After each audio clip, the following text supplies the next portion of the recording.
Bien. À présent que vous êtes familier avec l'interface de PrestaPricing et les différentes astuces, rentrons dans le vif du sujet, à savoir l'édition des produits, des déclinaisons et des autres paramètres concernant les produits. Lorsque vous affichez vos produits dans la table de PrestaPricing, comme ceci, je vais l'agrandir un peu.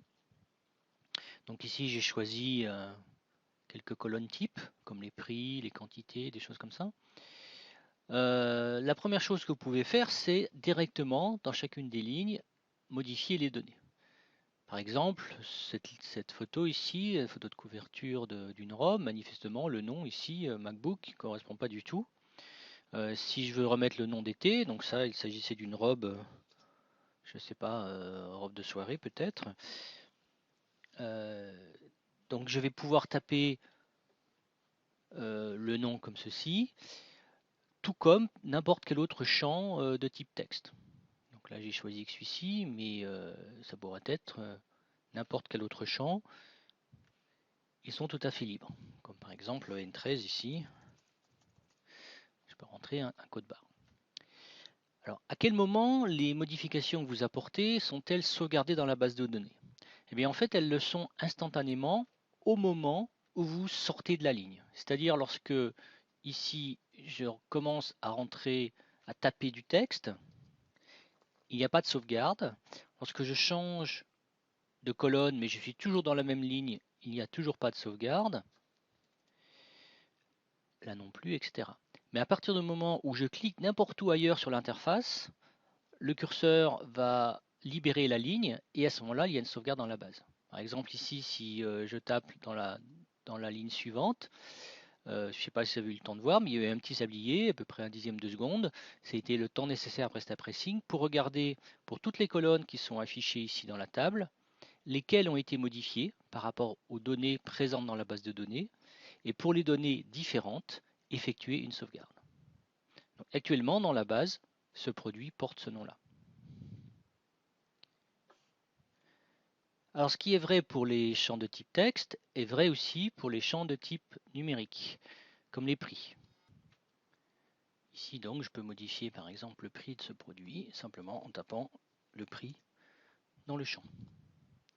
Notez que modifiant un prix de vente hors taxe, on a automatiquement une modification du prix de vente TTC et vice-versa. Donc vous avez un certain nombre de champs ou de colonnes qui agissent sur les autres colonnes, on va dire, associées.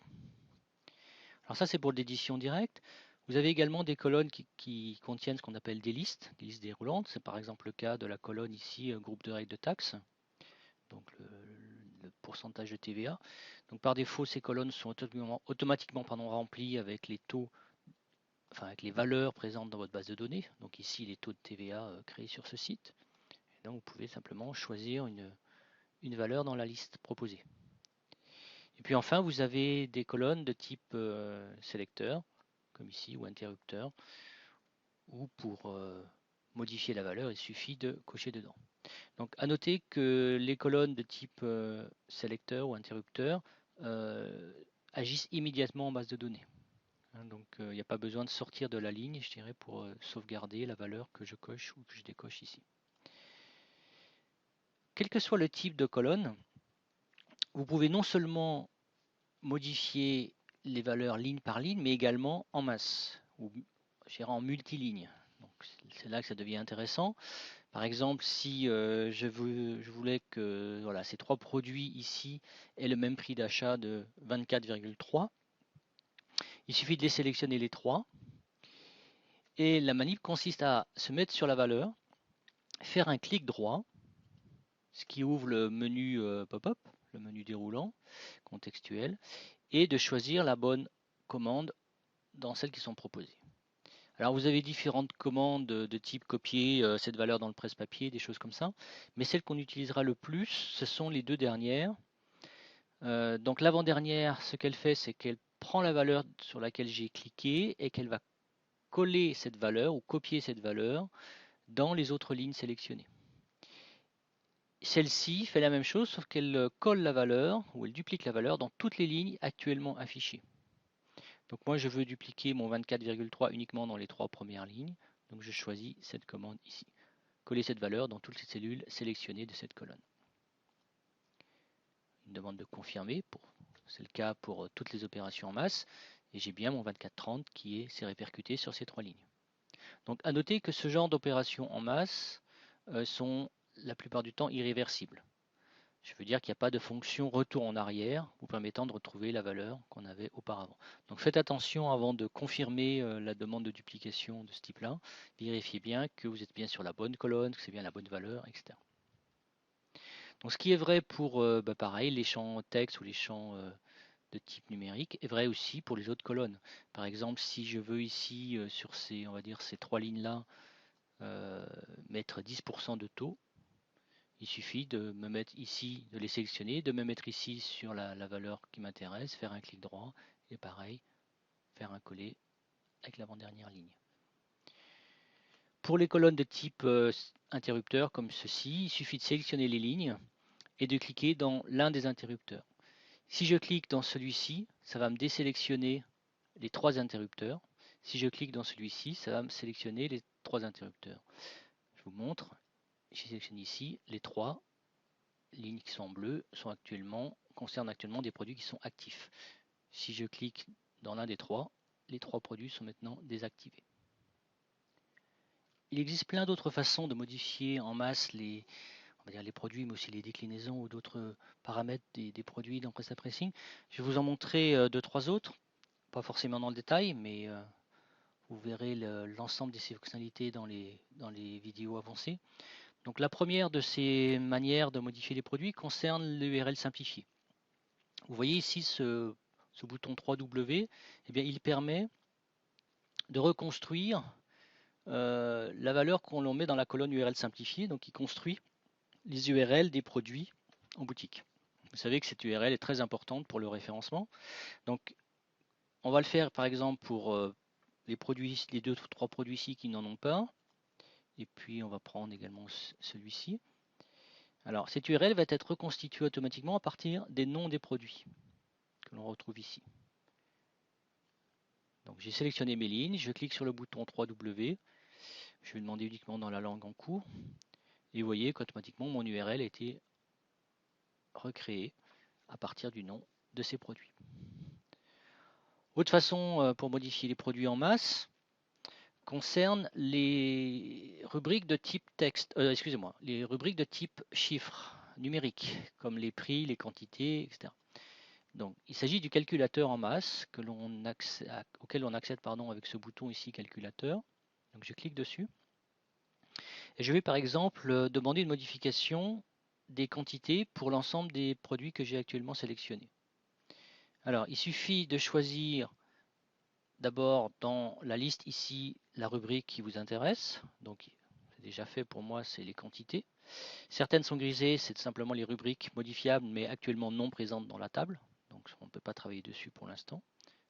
Donc, je prends quantité. Je vais mettre la valeur ici, par exemple, je veux demander plus 20 en quantité. Donc, je mets ma valeur 20. Je prends bien soin de ne pas prendre ici pourcentage, ce qui impliquerait une augmentation de 20%. Mais moi, je veux une augmentation de 20 en quantité pure. Et puis, je choisis l'opération.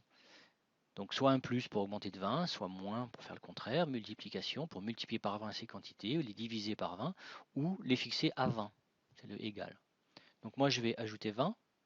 Alors, regardez ce qui va se passer. Certaines quantités ici, sur les lignes bleues, vont augmenter de 20, d'autres vont rester inchangées. C'est le cas, par exemple, de la première ligne. Alors, pourquoi effectivement, ici, je suis passé de 10 à 30, mais ici, je suis resté sur 930, tout simplement parce que ce produit ici a des déclinaisons. Et donc, pour modifier les quantités au niveau du produit qui a des déclinaisons, il faut modifier les quantités des déclinaisons de ce produit. Donc, on va le faire. Je vais revenir ici. Je vais par exemple sélectionner ce produit-ci plus celui-ci. Je vais afficher leur déclinaison. J'espère avoir la colonne quantité déjà cochée quelque part. Voilà, ici en couleur. Vous notez au passage que les quantités sont en vert lorsqu'elles sont positives, jaune lorsqu'elles sont nulles, ou rouge lorsqu'elles sont négatives. Alors, je disais donc que je voulais augmenter de 10 l'ensemble des déclinaisons de ces deux produits. Il me suffit de les sélectionner. Donc, je vous rappelle, c'est le bouton rectangle rouge en pointillé pour sélectionner toutes les lignes d'une table. Et pour appliquer un calcul en masse sur l'ensemble de ces lignes, j'ouvre mon calculateur avec ce bouton, j'applique ma valeur. Alors je voulais appliquer 20 et non pas 10 de mémoire. Je choisis pareil valeur, je choisis également mon paramètre sur lequel je veux jouer, c'est bien la quantité, et je fais plus. Alors regardez, avant que je le fasse, avant que je valide les quantités ici, 930 et 120, elles vont augmenter en fonction des impacts, enfin des quantités modifiées ici dans la table du bas. Donc en bas, je suis passé à 320 partout, et en haut, je suis passé à 1050 et 3840. Alors, je vais cacher un peu tout ça. Plutôt, avant de le faire, je vais prendre soin de désenclencher l'engrenage. Simplement, ça me permet de gagner un peu en vitesse, hein, puisque tant que les engrenages sont enclenchés, ça veut dire que les tables sont rafraîchies chaque fois qu'on change de produit, ce que je ne souhaite pas faire pour l'instant. Donc, à présent, je vais vous montrer quelques autres possibilités de cet outil ici, en particulier celui-ci, ce bouton, en fait, qui a la fonction d'arrondi. L'arrondi, vous savez tous ce que c'est. Regardez, ici j'ai un prix à 37,50 et un autre ici à 22,55. Je voudrais arrondir ces deux prix. Je sélectionne les lignes, je clique sur le bouton et il me propose différents choix. Arrondir à l'unité, au dixième, à 0,9, à 0,05 ou 0,99 inférieur, etc. Donc moi je vais arrondir, mais par exemple à 99 inférieur. Je suis passé ici à 136,99 et ici à 21,99. Ça ne me plaît pas, je vais arrondir à l'unité. Voilà qui est fait. Une autre fonction de modification en masse, assez pratique, on va dire assez évoluée, que vous n'utiliserez pas forcément tous, concerne la modification du prix de vente à partir du prix d'achat. Regardez ce qui se passe lorsque je sélectionne prix d'achat ici dans ma liste modification possible, m'est proposé en option d'automatiquement calculer le prix de vente, c'est-à-dire d'appliquer un taux de marge donné que vous fixez, que vous choisissez, pour recalculer automatiquement le prix de vente du produit. Exemple, vous choisissez un taux de marge de 20, un produit que vous achetez 100, vous allez le vendre à 120. Voilà, donc vous pouvez obtenir ce genre de résultat automatiquement grâce à cet outil ici, en modifiant le prix d'achat. Sachez également qu'on en parlera plus tard, mais ce genre d'opération peut être effectué également globalement lors de l'importation de produits à partir d'un listing XLS ou CSV. Autre outil qu'il faut absolument maîtriser concerne la modification en masse des colonnes de type texte, comme les noms des produits, les descriptions courtes, descriptions longues. Ces types de colonnes dans une base de données sont très difficiles à manipuler. On peut, dans la plupart des outils présents sur le marché, modifier le nom ou la déclinaison, la description d'un produit, d'un seul produit à la fois. Avec PrestaPricing, vous allez voir que c'est possible de le faire beaucoup plus rapidement sur un ensemble de produits en même temps. Prenons par exemple ce produit-ci et ce produit-ci. Pardon, celui-ci et celui-ci. Je voudrais remplacer iPod Nano par iPod-Nano dans le nom de ces deux produits. Alors, si je dois le faire sur uniquement deux, ça va, je peux l'éditer un par un. Mais si je devais le faire sur 100 lignes différentes, ça deviendrait compliqué. Mais avec PrestaPricing, vous pouvez le faire en une seule fois grâce à un outil qu'on appelle Magic Edit. Donc cet outil Magic Edit se lance en faisant un clic droit dans une des lignes à modifier, dans la bonne colonne. Donc je me mets bien dans la colonne nom. Je fais le clic droit sur le nom de ce produit. Et ici, dans le fameux menu déroulant, vous repérez ces deux lignes ici, Magic Edit. Alors une, ça agit sur toutes les lignes sélectionnées. Donc Magic Edit dans toutes les cellules sélectionnées de cette colonne. Donc les deux lignes en bleu. Et Magic Edit dans toute la colonne va agir sur toutes les lignes, qu'elles soient ou non sélectionnées. Donc ici, je vais prendre la première. Et vous vous retrouvez avec ce type d'interface que je ne vais pas détailler complètement dans cette vidéo. Il y a une vidéo spécifique pour l'outil Magic Edit, donc je vous invite à la regarder. Je vais juste vous montrer rapidement ce qu'on peut faire, enfin qu'on peut faire cette fonction de chercher remplacer. Donc ici, j'active mon deuxième outil de Magic Edit, le chercher remplacer. Je le mets en orange. Je choisis ce que je veux faire, donc différentes possibilités. Moi, ce qui m'intéresse, c'est bien chercher toutes les occurrences d'un texte donné. Ce qui m'intéressait, je crois que c'était iPod écrit comme ça, Nano. Et je disais que je veux le remplacer par iPod-nano, par exemple. Alors, comme je ne suis pas sûr des majuscules, je vais en plus rechercher sans tenir compte de la case. Donc la case, c'est la notion de majuscule, minuscule. Et je fais appliquer. Je valide. Il me dit qu'il a fait 2 opérations. Effectivement, j'avais 2 lignes de sélectionner. Et donc sur ces 2 lignes, il a fait une opération. Et on voit bien ici mon iPod Nano avec mon tiret qui était appliqué. Donc là, j'ai tout le loisir de vérifier que l'opération que je vais demander à Magic Edit est correcte avant de la sauver dans la base. Donc si tout me semble correct, je peux cliquer sur phase 2 pour sauver. Sinon, vous avez ici un bouton d'annulation de la modification. Je vous montre, si j'annule, que je ferme, je retrouve bien mon iPod Nano sans le tirer. Je vais relancer Magic Edit. Alors il a mémorisé mes modifications, enfin mes opérations programmées. Je les réapplique, je continue, cette fois-ci je sauve et j'enregistre. Il me dit qu'il a terminé, je ferme ma fenêtre et j'ai bien ma modification qui est prise en compte. Donc Magic Edit, ça ne permet pas simplement de faire du chercher-remplacer. Vous pouvez faire tout un ensemble d'opérations comme chercher, supprimer du contenu en fonction de différents paramètres. Donc on a dit chercher, remplacer, mais également ajouter du texte devant certains textes, comme les descriptions. Celui-ci est souvent utilisé par exemple pour ajouter une mention qui termine les descriptions longues des produits. Vous pouvez ajouter le contenu d'une autre colonne, donc copier une colonne dans une colonne.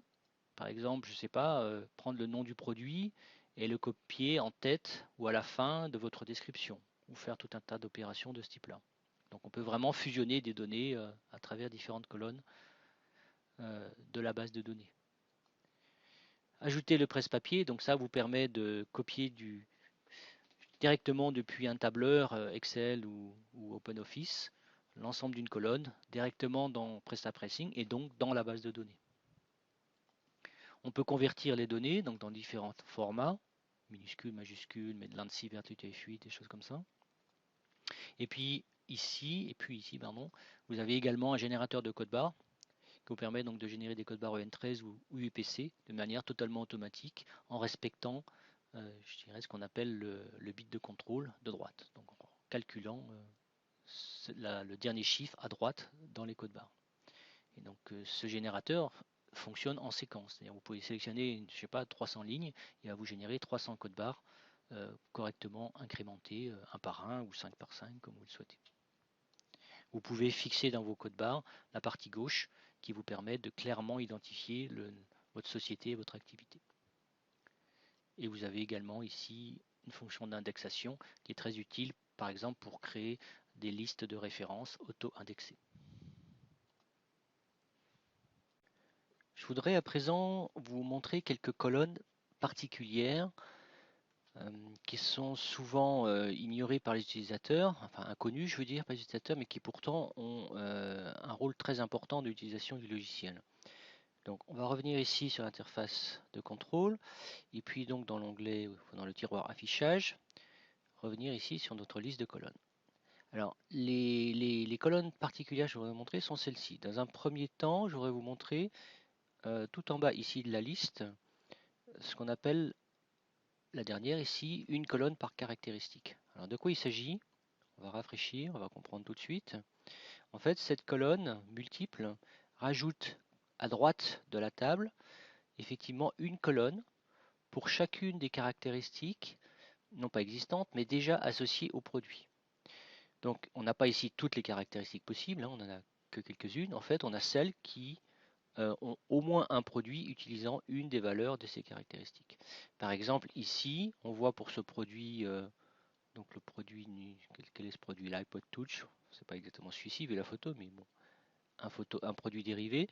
On voit que ce produit a comme composition mini jack stéréo 4 mm, style sport, propriété robe maxi et nouveau valeur, quelque chose que j'ai dû créer tout à l'heure. Et puis vous avez donc les autres produits également avec leurs caractéristiques si nécessaire. Alors l'utilité d'avoir ces colonnes est multiple, en tout cas au moins deux intérêts majeurs. Le premier intérêt c'est de pouvoir filtrer, de pouvoir mettre un filtre de colonnes. par exemple filtrer contient sport. À ce moment-là, on n'a plus qu'une ligne ici, dans ce cas-là. Et puis le deuxième intérêt majeur, c'est surtout de pouvoir exporter nos listings de produits avec ces données. Donc le fait d'avoir ces colonnes dans notre fichier Excel va nous permettre de réimporter ce produit par exemple dans une autre base, voire un autre PrestaShop dans une autre version, tout en recréant automatiquement les caractéristiques manquantes et en les réassociant au produit. Alors, une fonction très utile donc pour l'export-import ou transfert de données d'un site à un autre. Alors dans le même ordre d'idée, vous avez également pour les déclinaisons, on y vient ici, une colonne de type multiple, une colonne par attribut. Donc, lorsque je demande à avoir ce type de colonne, que je choisis un produit, je ne sais pas si c'est le cas, avec des déclinaisons, je vais avoir ici tout à droite autant de colonnes qu'il existe d'attributs utilisés dans mes déclinaisons. Donc on voyait ici qu'on avait notre premier attribut de taille S, couleur jaune. On se retrouve avec une colonne et notre information taille S et une colonne couleur avec notre information de couleur jaune. Donc ça c'est pareil, ces types de colonnes sont indispensables pour faire de l'exportation, réimportation en recréant les déclinaisons. L'outil d'importation a besoin de ces informations sous ce format en colonne pour pouvoir créer les attributs, les groupes d'attributs et recréer les déclinaisons des produits. Alors il existe d'autres colonnes intéressantes à connaître. Si on vient ici dans la liste des colonnes pour les produits, on va parcourir rapidement. Alors, je ne vais pas bien sûr vous revoir toutes les colonnes, hein, mais simplement certaines qui sont intéressantes. Alors, celle-ci par exemple, liste des catégories associées, liste des ID ou des noms, est très utile pour justement également refaire migrer des bases de données d'un PrestaShop à un autre, tout en réassociant les produits aux catégories. Hein, donc c'est la liste des catégories dans lesquelles les produits sont dits associés ou visibles. On a également une colonne intéressante qui doit être un peu plus bas ici. Je la cherche. Voilà. Date de création, date de modification. Donc ça, c'est des colonnes assez intéressantes. Donc ce pas des colonnes que vous pouvez modifier vous-même, enfin des valeurs que vous pouvez modifier vous-même, mais qui sont très intéressantes pour filtrer les produits en fonction de leur date de dernière modification. Par exemple, lorsque vous faites un import, c'est intéressant, en filtrant sur la date de modification, de voir les derniers produits importés, ou au contraire ceux qui n'ont pas été modifiés. Donc, par exemple, pour trouver les produits qui ne sont plus présents dans le fichier Excel d'importation. Pour ceux-ci, la date de modification n'a pas été impactée. Vous avez une colonne intéressante aussi qui est l'URL complète. Lorsqu'on a l'URL complète qui est cochée, je vais rafraîchir. Donc, elle se présente sous une forme comme ceci. En fait, dans ce cas-là, vous avez la possibilité, en faisant un clic droit ici, de choisir voir page web. Et à ce moment-là, votre navigateur va s'ouvrir et vous montrer la page web de ce produit. Donc, ce choix de menu est toujours disponible hein, sur n'importe quelle colonne, mais il n'est actif que si cette colonne URL complète est présente dans le listing. D'autres colonnes intéressantes, celle-ci en particulier, URL de toutes les photos, donc va vous inclure dans votre fichier, enfin dans votre liste à l'écran et donc dans votre fichier si vous l'exportez, une colonne contenant l'ensemble des URL de toutes les photos du produit. Donc on le voit ici, donc c'est une liste d'URL séparées par des virgules. Vous voyez HTTP, le chemin de l'image, le nom de la première image, virgule, HTTP, la deuxième, etc. Donc l'utilité de cette colonne, encore une fois, c'est pour la réimportation. Cela vous permet d'exporter donc vos produits avec cette information contenant les images et lorsque vous faites une réimportation de ce fichier sur une autre base, sur un autre PrestaShop, automatiquement le logiciel sera capable de recréer les photos, hein, d'aller les chercher, de les réassocier au nouveau produit sur le nouveau PrestaShop. Alors vous avez également un ensemble de colonnes que je vous montre ici, donc aussi bien pour les produits que pour les déclinaisons, qui concernent les prix spécifiques. On verra tout à l'heure qu'on a un onglet de gestion des prix spécifiques qui permet de les créer, de les modifier en masse, etc. Mais vous pouvez avoir également dans la table des produits, dans la table des déclinaisons, certaines informations concernant le prix spécifique actuellement applicable au produit. Je ne sais pas si vous avez compris cela, mais lorsque vous créez plusieurs prix spécifiques associés à un produit, à un instant T, un seul de ces prix spécifiques est valable. Un PrestaShop ne sait pas appliquer plusieurs prix spécifiques en même temps ou plusieurs remises en même temps. Donc PrestaPricing est capable de déterminer lequel de tous ces prix spécifiques est appliqué à ce moment, enfin à un instant donné, actuellement, dans un contexte donné. Je vais essayer de vous montrer pour être plus clair. Si donc je coche quelques-unes de ces colonnes, par exemple le prix barré, donc ça c'est l'ancien prix, et puis on va avoir le prix de vente TTC final. Donc celui-ci par exemple c'est le prix final tenant compte du prix spécifique appliqué actuellement s'il existe. On va prendre ça et ceci, et puis on va prendre par exemple le taux de réduction. Voilà.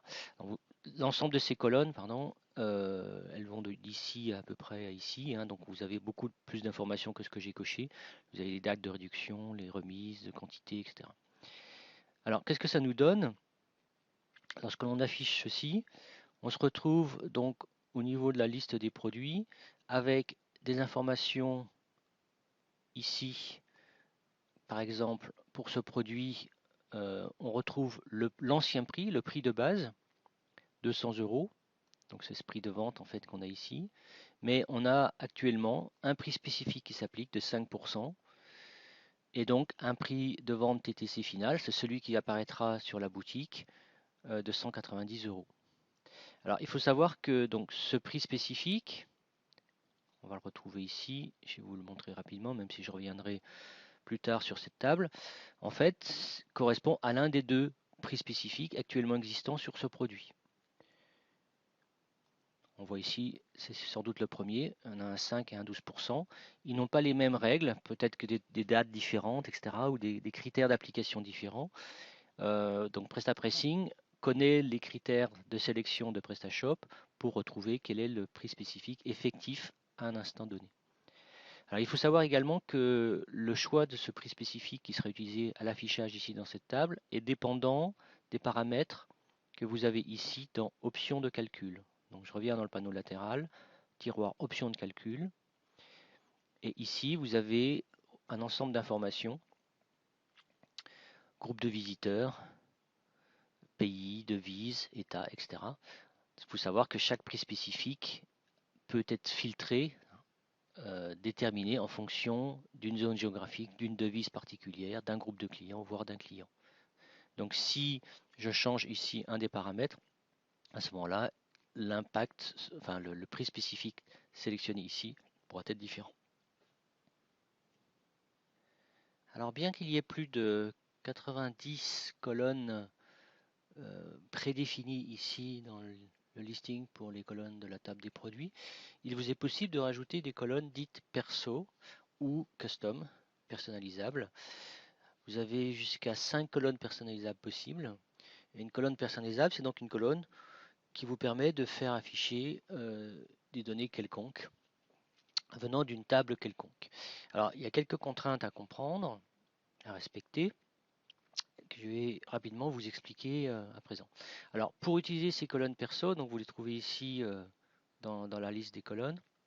Pour les configurer, il faut faire un clic droit dans la liste, n'importe où. Donc, je fais un clic droit, et cela m'ouvre cette fenêtre dans laquelle vous avez une petite aide en haut à lire attentivement pour respecter justement ces contraintes. Donc le principe, c'est de donner, de remplir ces différentes colonnes ici. Alors pas toutes nécessairement, mais au minimum les trois premières. Donc on va le faire sur un exemple. Je voudrais par exemple inclure dans mon listing une colonne venant d'une table particulière qui s'appelle Product Carrier, qui est une table de la base de données qui contient les associations entre les produits et les transporteurs. Donc je commence par donner un nom à la rubrique que je voudrais afficher. Là, ça, le nom peut être vraiment n'importe quoi, hein, c'est vous qui définissez. Je vais mettre identifiant ID transporteur. Et puis, ce qui est important, donc, c'est les deux colonnes suivantes où il faut préciser le nom de la table de la base de données de laquelle il faut extraire la donnée. Donc dans mon cas, elle s'appelle Product Carrier. Donc si vous n'êtes absolument pas familier avec la base de données, vous ne serez pas capable de faire ce que je suis en train de faire actuellement. Donc ces fonctions sont vraiment réservées aux gens qui connaissent un petit peu la structure de la base MySQL de PrestaShop et également qui éventuellement ont une connaissance de base des requêtes SQL. Donc j'ai précisé le nom de ma table sans le préfixe. Le préfixe comme par exemple PS underscore, donc je ne l'inclus pas dans le nom. Et ici, j'inclus sur cette deuxième colonne le nom de la rubrique elle-même, de la table que je veux lire. Alors, dans cette table-ci, l'information qui m'intéresse s'appelle ID Carrier Référence. Donc, je la tape en entier. Voilà. Et puis, c'est tout. La plupart des autres colonnes, en fait, vont être remplies automatiquement par l'outil, à savoir les colonnes filtres. Par exemple, Presta Pricing a déterminé, est allé voir en fait cette table que je lui ai indiquée ici, Product Carrier, et a vu que dans cette table, il y avait une colonne de type ID Shop. C'est-à-dire que chaque ligne est filtrée selon les boutiques. Alors automatiquement, Presta Pricing a rajouté un filtre sur les boutiques.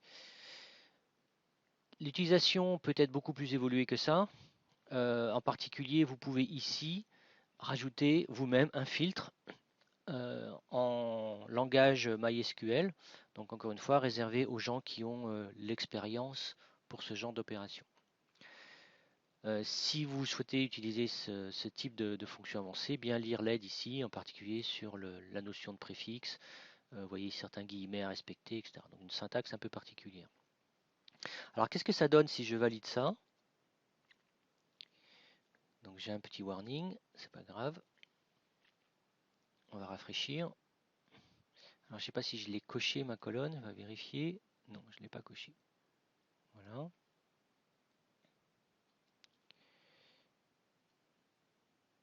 Et on a ici donc ma colonne qui a été rajoutée, qui apparemment ne contient pas d'informations, sauf par exemple ici pour ce produit où je vois un 1.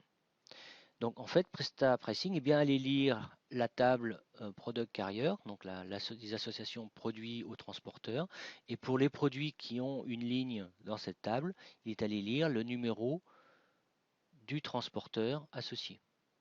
Alors, il y a quand même quelques contraintes à connaître concernant l'utilisation de ces colonnes perso. La première, c'est qu'il n'est pas possible de lier ou de mettre en place une colonne perso sur une table, comme celle-ci pour notre carrière, qui ne contiendrait pas l'identifiant du produit. L'identifiant du produit, je vous rappelle, c'est ici complètement à gauche. Où est-il? Je le cherche, mon identifiant de produit. Pardon, ici. Voilà, ce numéro. Chaque produit a dans PrestaShop un numéro unique, ce qu'on appelle l'identifiant, et il faut que cette colonne ID Product soit présente dans la table sur laquelle vous souhaitez mettre une colonne de type perso. Donc Product Carrier, j'ai pu l'utiliser parce qu'elle contient une colonne avec ID Product. Deuxième contrainte, vous ne pourrez pas modifier les valeurs affichées ici si la rubrique affichée est une clé unique dans la base de données. Une clé unique, je ne vais pas revenir dessus, c'est une notion à connaître quand on fait de la programmation en MySQL. Donc actuellement, la donnée ici, par exemple, que j'ai choisie, donc la donnée ID Carrier référence, c'est effectivement une clé unique de ma table Product Carrier, donc je ne pourrai pas la modifier. Si j'essaye de le faire, ici, c'est impossible. C'est un signe interdit. D'autre part, supposons que ma rubrique ne soit pas une clé unique, donc je pourrais effectivement la modifier, mais je pourrais la modifier que ligne par ligne, une par une. Les fonctions de modification en masse, comme celle-ci avec le clic droit, on va sortir de là. Voilà, les fonctions de copier-coller verticales, donc multiligne, ne sont pas possibles sur les colonnes de type perso. C'est sans doute une fonction qui sera rajoutée dans les versions ultérieures de PrestaPricing.